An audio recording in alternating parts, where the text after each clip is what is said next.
Hi, everybody, and I want to welcome you back to another episode of Fox Files Mysteries Unmasked. Sorry, I'm still recovering from being sick. Now, I'm sure just like everybody else that has been on their TikTok lately, a certain person has made their presence known. And if you don't know who I'm talking about Caylee Anthony.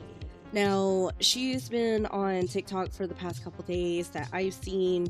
Kind of got a little bit annoyed because almost every other video is about her reliving the trial, basically. And what I mean by that is that everybody is bringing up everything that happened in the trial. My thing is, no one has been charged with the death of Caylee Anthony. And, you know, as a mom, and if you wanted to like use social media to try to help you in any kind of way, if no one had been brought to justice for your daughter, the first thing that she should have said was, "Hey, my name is Caylee Anthony. I'm sure you all remember me. There still hasn't been any justice for my daughter. I'm coming on here to try to use social media to help me find my daughter's killer." Nope. It was all about advocating for her daughter, women, the LGBTQ, and everybody's just like, please. No one wants to hear anything from you. And even if anyone reached out to you, it would be mainly, how to get away with murder. Sadly, I still remember when the case had happened.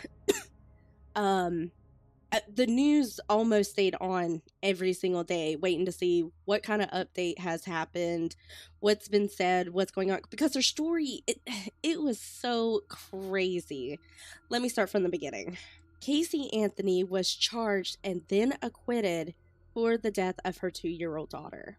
Caylee Anthony, the 2-year-old daughter, she was last reported seen on June 16, 2008, and it would take 31 days before she was reported missing. And it wasn't even by her mother. It was by Caylee's grandmother, Cindy Anthony, that made the 911 call.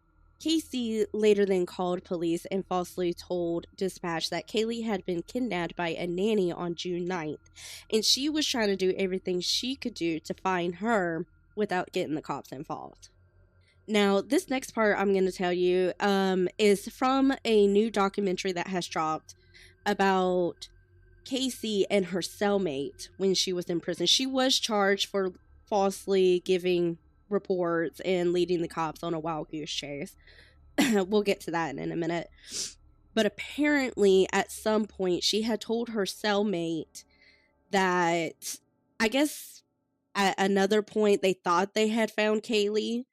But she told her cellmate that they did not find her because Caylee was wrapped in a Winnie the Pooh blanket and stuffed in a laundry bag. That was all before she was found, and it was made public what she was found in. Now, on December 11th, Caylee's skeletal remains were found with a blanket inside of a laundry bag near the Anthony family home. The medical examiner listed Caylee's death as homicide by undetermined means. Now, the prosecution alleged Caylee wished to free herself from parental responsibilities and murdered her daughter by exterminating chloroform and applying duct tape to her nose and mouth. In Caylee's vehicle, there was chloroform found in there. Another thing that was brought up is the defense stated that Caylee had drowned accidentally in the family swimming pool and George had disposed of the body. Now, if you don't know who George is, that is Caylee's grandfather, Casey's father. And this is my thought on that when it comes to the whole drowning theory that they claimed had happened. If she truly did drown, why wasn't it reported right then and there? Sadly, drownings do happen. And, you're going to get labeled as a bad parent. Why didn't you lock the door? Why don't you have the ladder away from the pool? Because I believe it was a above ground pool that they had. The other thing, if it was a drowning, why was she found with duct tape over her mouth and nose?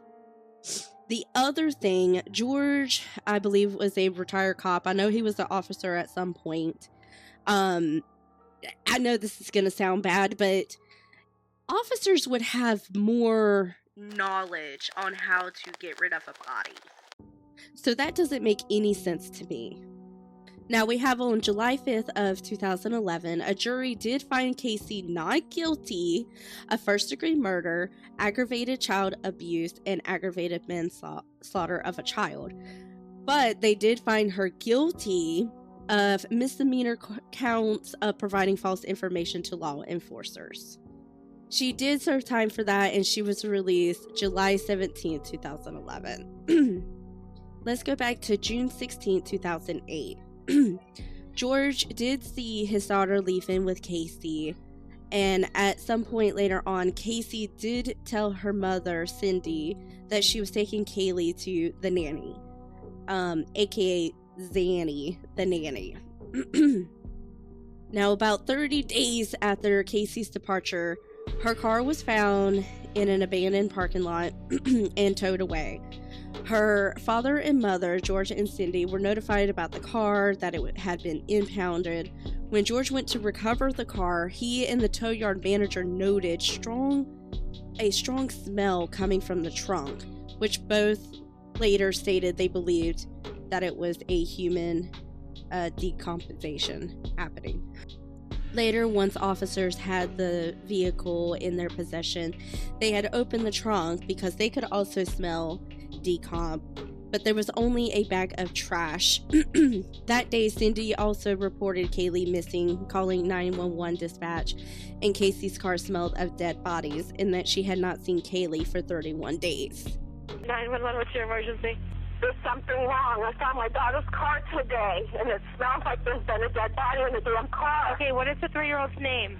Caylee, Caylee Anthony. My daughter's been looking for. I told you my daughter was missing for a month. I just found her today, but I can't find my granddaughter. Is your daughter there? Yes. Can I speak with her? They want to talk to you. Hello? Hello? Can you tell me a little bit what's going on? My daughter's been missing for the last 31 days. And you last saw her a month ago? 31 days. Why are you calling now? Why didn't you call 31 days ago? I've been looking for her and have gone through other resources to try to find her, which was stupid. Okay. I think the officers are here. One of the strangest things that happened after that is that Cindy, Caylee's mother, later retracted her statement regarding the car's odor. When you got the car and it was in the garage, it was your understanding that what you were smelling was garbage, was it not? Yes, sir. Yes, sir. And you're clear about that? Yes, sir. Okay. And the reason you said in the 911 tape that the car smelled like a dead body was because, can you tell the ladies and gentlemen of the jury why? I don't know why I said it that night. It just came out. Everything else I had thought about up until the third phone call. And the third phone call that I made to the 911, it just blurted out along with everything else. Now, I understand as a parent, you want to protect your kids and all that, but if you have some doubt anywhere that your child possibly murdered your grandchild, there's no reason to protect them. No more. Because they took a life. Now, Caylee did tell them where the nanny was. Officers went out there and they had discovered that the place had been abandoned for more than 140 days. Caylee also told officers that she was working at Universal Studios, and when they took her there, they discovered that that was a lie. She did work there at some point, but at the time she was not working there. Now, the next few things I'm going to share with you are some video recordings of Caylee and how she was during this trial. Hi, sweetie. We're not doing well, kids. Someone just said that Caylee was dead this morning. Surprise, surprise. I just just want Caylee back. That's all they're worried about right now, is getting Caylee back. And you know what? That's all I care about right now. Casey, But at your the same daughter, time, I your need their flesh help. and blood, your baby girl. Christina, please, put my brother back on the phone. I don't want to get into this with you right now. You're not helping me help myself. I've been here a month. I've been here a month today. Do you understand how I feel? I have no one to comfort me but myself. You'll be fine once Kaylee's found. Mom, I understand that. That's the only thing that I can't focus on. Caylee. Mom, if that's my focus, which it is, I can't do anything from here. Can someone let me... Come on. During the trial, the prosecution called their software designer, John Bradley, to testify based on his program that he was able to recover the deleted searches. He could not basically say who had done the search, but on the Anthony computer, it was put in that chloroform had been searched. Now, Cindy says at one point that she misspelled chloroform for chlorophyll, but yet the chloroform was found in Casey's car. Officers had 2 police dog handlers indicate that their cadaver dogs had detected human decomp, one in Casey's car and the other in the Anthony's family backyard. Now, at some point while Caylee was missing, Casey did go to the neighbor's house and asked to borrow a shovel. So why did you need to borrow the shovel, and why is there human decomp found in your family's backyard? Testified that a hair discovered in Casey's trunk belonged to Caylee and displayed root branding. Shaw also said that a study he had been running and had expedited for the trial had so far shown that such branding only occur post-mortem. Now, here's another little bit that kind of blows the thought that Cindy was the one that did the search on chlorophyll, accidentally spelled chloroform. Cindy said that work records indicating she had been at work at the time of the search were incorrect. As she said they often were, she was a salary employee. Finally, Cindy testified that their family buried their pets in blankets and plastic bags, using duct tape to seal the opening. Additionally, the defense called an FBI forensic document examiner who found no evidence of a sticker or sticker residue on the duct tape found near the child's remains. And then we have another person that stated that they had seen a little heart shape underneath the duct tape, but then at some point it just like disappeared. Now, that part, I'm not sure if it's in this book. I'm going to be showing y'all a book I was referred to. As soon as I'm able to get my hands on this book, I will do a personal review. I'm not sure if I remember saying it at the beginning, but apparently there was other evidence that was sealed away that was not brought up during the court case.